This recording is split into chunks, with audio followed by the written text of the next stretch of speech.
ಇಲ್ಲಿನ ಸಂಭ್ರಮಗಳು ಕ್ಷಣಗಳು ಯಾವ ರೀತಿಯಾಗಿ ಜರುಗ್ತಾ ಇದೆ ಅನ್ನೋದ್ರ ಬಗ್ಗೆ ಇಂಚಿಂಚು ಮಾಹಿತಿಯನ್ನ ರಿಪಬ್ಲಿಕ್ ಕನ್ನಡ ನಿಮ್ಮ ಮುಂದೆ ಇಡ್ತಾ ಇದೆ.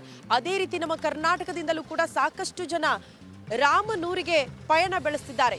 ನೋಡಿ, ಯುವಕರು ಸೈಕಲ್ ಯಾತ್ರೆಯನ್ನ ಕೈಗೊಂಡಿದ್ದಾರೆ ರಾಮ ಜನ್ಮಭೂಮಿಯತ್ತ.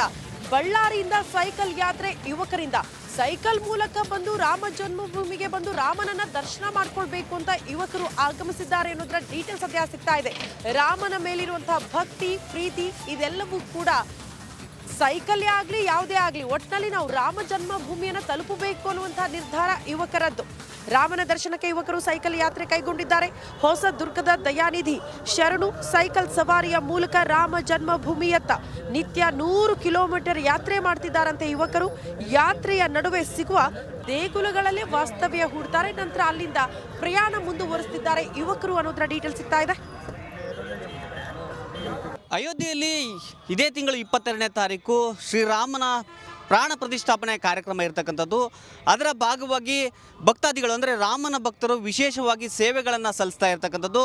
ನಮ್ಮ ರಾಜ್ಯದಿಂದಲೂ ಕೂಡ ಸಾಕಷ್ಟು ಭಕ್ತರು ನಾನಾ ರೀತಿಯ ಸೇವೆಗಳನ್ನು ಸಲ್ಲಿಸ್ತಾ ಇದ್ದಾರೆ. ನನ್ನ ಜೊತೆ ಈಗ ಈ ದೃಶ್ಯದಲ್ಲಿ ಏನಿದ್ದಾರೆ ಇವರು ಹೊಸದುರ್ಗದ ನಿವಾಸಿಗಳು. ಈ ಯುವಕರು ಒಂದು ದೊಡ್ಡ ಸಾಹಸಕ್ಕೆ ಮುಂದಾಗಿದ್ದಾರೆ. ಏನಂದರೆ ಅಯೋಧ್ಯೆಗೆ ಸೈಕಲ್ನಲ್ಲಿ ಹೋಗುವ ಮೂಲಕ ವಿಶೇಷವಾಗಿ ರಾಮನ ದರ್ಶನವನ್ನು ಮಾಡೋದಕ್ಕೆ ಮುಂದಾಗಿದ್ದಾರೆ. 22ನೇ ತಾರೀಕು ಅಯೋಧ್ಯೆಯಲ್ಲಿ ರಾಮನ ಪ್ರಾಣ ಪ್ರತಿಷ್ಠಾಪನೆ ಆಗ್ತಾ ಇರ್ತಕ್ಕಂಥದ್ದು. ಆ ದಿನ ಇವರು ತಲುಪೋಕ್ಕಾಗೋದಿಲ್ಲ. ಆದರೂ ಕೂಡ ಅಯೋಧ್ಯೆಯಲ್ಲಿ ನಾವು ಮೊದಲನೇ ಬಾರಿಗೆ ರಾಮನನ್ನು ಸೈಕಲ್ನಲ್ಲೇ ಹೋಗಿ ನೋಡಬೇಕು ಅಂತ ಇವರು ಒಂದು ಆಸೆಯನ್ನು ಇಟ್ಕೊಂಡು ಈಗ ಸೈಕಲ್ ಮೂಲಕ ಹೋಗ್ತಾ ಇದ್ದಾರೆ. ಈಗ ನನ್ನ ಜೊತೆ ಯುವಕರಿದ್ದಾರೆ, ಅವ್ರು ಮಾತನಾಡ್ತೀನಿ. ನಿಮ್ಮ ಹೆಸರೇನು, ಏನು ಇಂಥ ದೊಡ್ಡ ಸಾಹಸಕ್ಕೆ ಮುಂದಾಗಿದ್ದಾರೆ, ಯಾಕೆ ಅಂತ? ಇಲ್ಲ ಸರ್, ನನ್ನ ಹೆಸರು ಬಂದುಬಿಟ್ಟು ಶರಣಪ್ಪಾಜಿ. ನಾವು ದೊಡ್ಡ ಸಾಹಸವನ್ನು ಮಾಡ್ತಿಲ್ಲ ಸರ್, ರಾಮನ ಭಕ್ತಿಯಿಂದ ನಮ್ಮ ಭಕ್ತಿಯನ್ನು ತೋರಿಸ್ಕೊಡ್ತಿದ್ದೇವೆ. ನಾವು ಇದಕ್ಕೆ ಮುಂಚೆ ಹೋಗಿದ್ದೇವೆ ಕುಕ್ಕೆ ಸುಬ್ರಹ್ಮಣ್ಯ ಧರ್ಮಸ್ಥಳಕ್ಕೆ ಒಂದು ದಿನಕ್ಕೆ. ಫಸ್ಟ್ ನಾವು ಅಯೋಧ್ಯೆಗೆ ಟ್ರೈನಲ್ಲಿ ಬಸ್ಸಲ್ಲಿ ಹೋಗ್ಬೋದಿತ್ತು, ಫ್ಲೈಟಲ್ಲಿ ಹೋಗ್ಬೋದಿತ್ತು.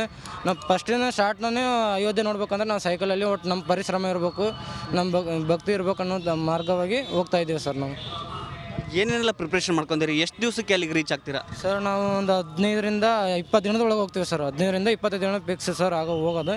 ಈ ತಿಂಗಳು 28ರಿಂದ 30ರೊಳಗೆ ರೀಚ್ ಆಗ್ತೀವಿ ಅಂತ ನಂಬಿಕೆ ಐತೆ ಸರ್ ನಮಗೀಗ.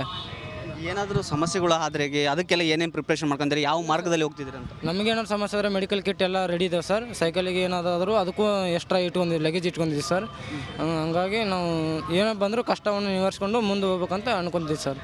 ಯಾವ್ಯಾವ ಮಾರ್ಗದ ಮೂಲಕ ಹೋಗ್ತಾಯಿದ್ದಾರೆ ನೀವು? ಸರ್ ಇಲ್ಲಿಂದ ಹತ್ರ ಅನಿಸಿದ್ದು ಸರ್, ನಮ್ಮ ಕರ್ನೂಲ್ ಮೇಲೆ ಅಲ್ಲಿ ಹೊಸದುರ್ಗದಿಂದ ಅನಿಸಿದ್ದು ಕರ್ನೂಲ್ ಮೇಲೆ ಹೋಗ್ಬೇಕಂತ. ಇಲ್ಲಿ ಬಂದಾದ್ಮೇಲೆ ನಮ್ಮ ಮಂತ್ರಾಲಯ ಹತ್ರ ಆಗ್ತದೆ. ಮಂತ್ರಾಲಯದಿಂದ ಹಿಂಗೆ ರಾಯಚೂರು ಮೇಲೆ ಹೋಗ್ಬೇಕಂತ ಅನ್ಕೊಂಡಿದ್ದೀವಿ ಸರ್. ಮತ್ತೆ ನನ್ನ ಜೊತೆ ಈಗ ಇನ್ನೊಬ್ಬ ಯುವಕರು ಕೂಡ ಇದ್ದಾರೆ, ಅವ್ರನ್ನ ಮಾತನಾಡಿಸ್ತೀನಿ. ನೀವು ಬಸ್ಸಲ್ಲಿ ಹೋಗ್ಬೋದಿತ್ತು, ಟ್ರೈನಲ್ಲಿ ಹೋಗ್ಬೋದಿತ್ತು, ಆದರೆ ಸೈಕಲ್ನಲ್ಲೇ ಯಾಕೆ ಅಂತ? ಸರ್, ನಾವು ನಮ್ಮ ಸೈಕಲಲ್ಲೇ ನಾವು ರಾಮನ ಮಂದಿರ ಹೋಗಬೇಕು, ರಾಮನ ಮಂದಿರ ಅಯೋಧ್ಯೆಗೆ ನಾವು ತಲುಪಬೇಕು ಅಂತೇಳಿ ನಾವು ಒಂದು ಛಲ ತಡ್ಕೊಂಡು ಸೈಕಲಲ್ಲೇ ಹೊರಟಿದ್ದೀವಿ ಸರ್. ಯಾಕೆ ಮೊದಲಿಗೆ ಏನಾದರೂ ಅಂದ್ಕೊಂಡಿದ್ರ ರಾಮ ಮಂದಿರ ಆದಮೇಲೆ? 500 ವರ್ಷಗಳಿಂದ ಕಾಯ್ತಿರೋ ನಮ್ಮ ರಾಮ ಮಂದಿರ, ನಮ್ಮ ಹಿಂದುತ್ವಕ್ಕೆ ಒಂದು ಹೆಸರಾಗಿದ್ದು ರಾಮ ಮಂದಿರ, ಅದನ್ನ ನರೇಂದ್ರ ಮೋದಿ ಅವರು ಸ್ಥಾಪನೆ ಮಾಡ್ತಿದ್ದಾರೆ, ನಿರ್ಮಾಣ ಮಾಡ್ತಿದ್ದಾರೆ. ಅದಕ್ಕೆ ನಮ್ಮ ಕೈಲಾದ ನಮ್ಮ ಭಕ್ತಿ ತೋರಿಸ್ಬೇಕು ಅನ್ನೋದಕ್ಕೆ ನಮ್ಮ ಮೇಲೆ ಬಂದಿದ್ದೆ ನಮಗೆ ಸೈಕಲಲ್ಲೇ ಹೋಗಬೇಕು ಅಂತ ಅನಿಸಿದ್ದು ಸರ್. ಅದಕ್ಕೆ ನಾವು ಸೈಕಲಲ್ಲೇ ಹೋಗಬೇಕು ಅಂತ ಹೊರಟಿದ್ದೀವಿ ಸರ್. ಇದು ನಮ್ಮ ಸ್ವ ಇಚ್ಛೆ.